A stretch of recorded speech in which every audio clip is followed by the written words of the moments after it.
Na última quinta-feira, 23 de setembro, foi o Dia Mundial de Combate ao Estresse.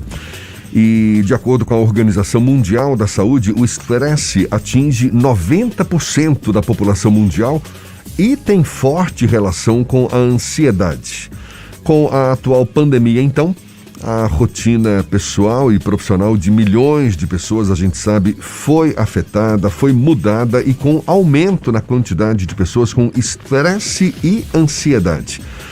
É sobre o assunto que a gente conversa agora com o médico especialista em estresse e dor, Walter Viterbo, nosso convidado aqui no Issa Bahia. Seja bem-vindo, muito obrigado por aceitar nosso convite. Bom dia, Dr. Walter. Bom dia, Jefferson. Bom dia a todos os ouvintes da Rádio Otário. Uma grande oportunidade de podermos falar sobre um tema tão importante, tão relevante, que é o estresse. Exatamente. Agora, na pandemia, tanto o estresse como a ansiedade também ganharam um destaque, não é? Nessa pandemia, com o aumento de casos. É uma condição ainda perceptível por causa da pandemia ou já uma situação que, digamos, tem voltado para os níveis normais? Qual é a avaliação que o senhor faz, Dr. Walter? Vamos lá. Primeiro, é importante a gente explicar que estresse é a resposta do nosso corpo se adaptando aos fatores estressores. Fatores estressores são o trânsito, nascimento, guerra, morte, relacionamento e agora o maior fator estressor de todos os momentos que nós já vivemos, que é a pandemia do Covid. Talvez a nossa geração nunca conviveu com algo tão forte. Sim. Isso equivale a uma guerra, isso equivale a algo que muda o mundo inteiro ao mesmo tempo. Então, o nosso corpo, ele está preparado para fazer adaptações a esses fatores. O problema é quando esses fatores eles começam a ficar muito constantes. E essa adaptação do nosso corpo, que é a produção de adrenalina, a produção de cortisol, que faz com que o nosso coração bata mais rápido, o nosso fígado libere mais glicose, para que os músculos fiquem mais fortes, o pulmão respira mais rápido. Então, a pessoa fica preparada para lutar, para fugir. Até certo ponto, isso é bom, isso é positivo. O grande problema é quando isso fica constante, quando o nosso corpo precisa se preparar para lutar ou fugir o tempo inteiro. Isso vai causar adoecimento, isso vai causar a estafa, a exaustão dos órgãos. É como se fosse um carro que está dirigindo em alta velocidade o tempo inteiro. Tem uma hora que o motor dele não vai aguentar. Então é a mesma coisa. Pois é, o tema ganhou uma relevância tão grande agora em tempos de pandemia que teve até o Departamento de Saúde Mental da Organização Mundial da Saúde que criou um guia para a saúde mental exatamente em tempos de pandemia e dirigido a toda a população.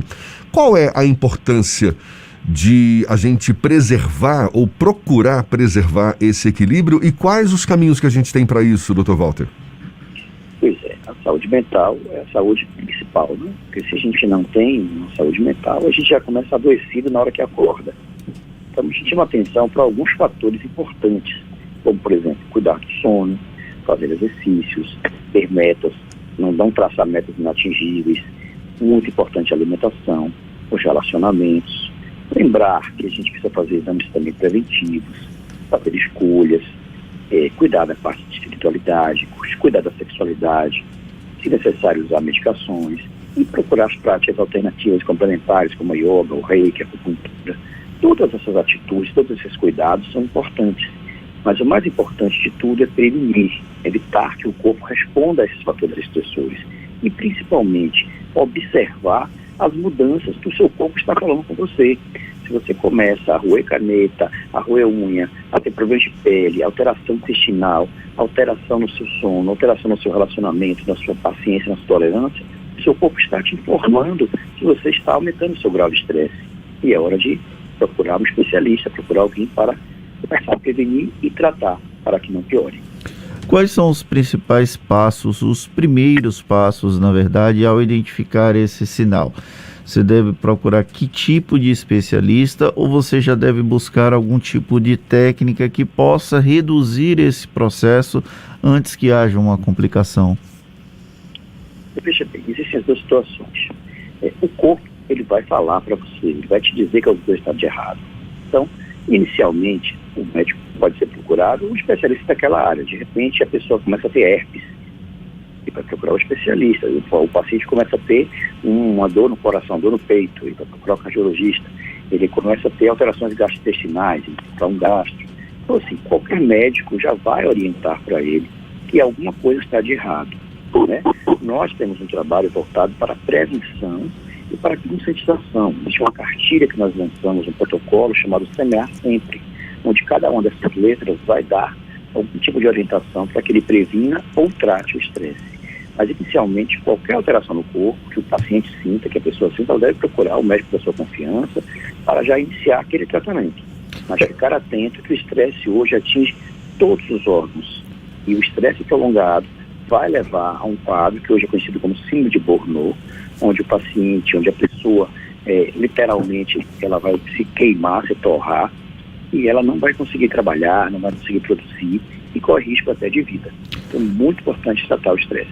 Antes de haver sintomas, é importante essa prevenção com técnicas que possam eventualmente desestressar ou pelo menos dissipar as condições que levem a uma situação de estresse, exemplo de atividades físicas ou de outras atividades como a acupuntura, por exemplo?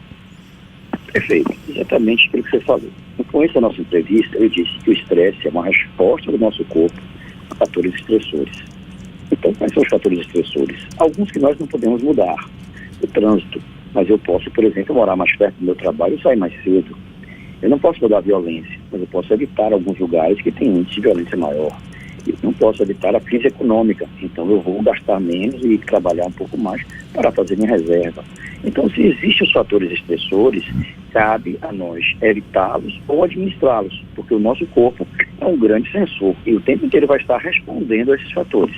E é essa resposta de adaptação que leva o corpo a um passo de tempo maior ter adoecimentos. A gente está conversando aqui com o médico especialista em estresse e dor, Walter Viterbo.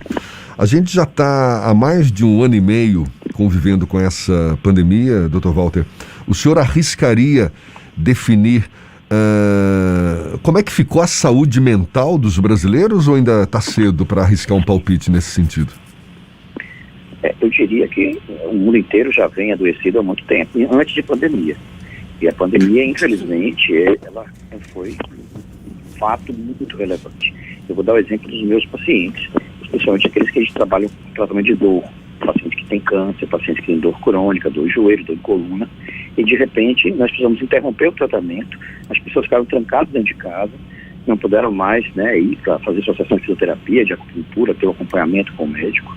Dentro de casa, passou a ter posturas viciosas, como ficar muito tempo assistindo televisão, mexendo no computador, celular. Então as suas dores aumentam. Os relacionamentos dentro de casa, todo mundo junto ao mesmo tempo, sem dúvida, aumentou conflitos. Fora o medo de morrer, os amigos estão morrendo, a vacina que não chegava. Então, assim, essa pandemia, sem dúvida, foi um fator catalisador que piorou muito uma condição onde a maioria da população já vinha adoecida com essa questão, da saúde mental.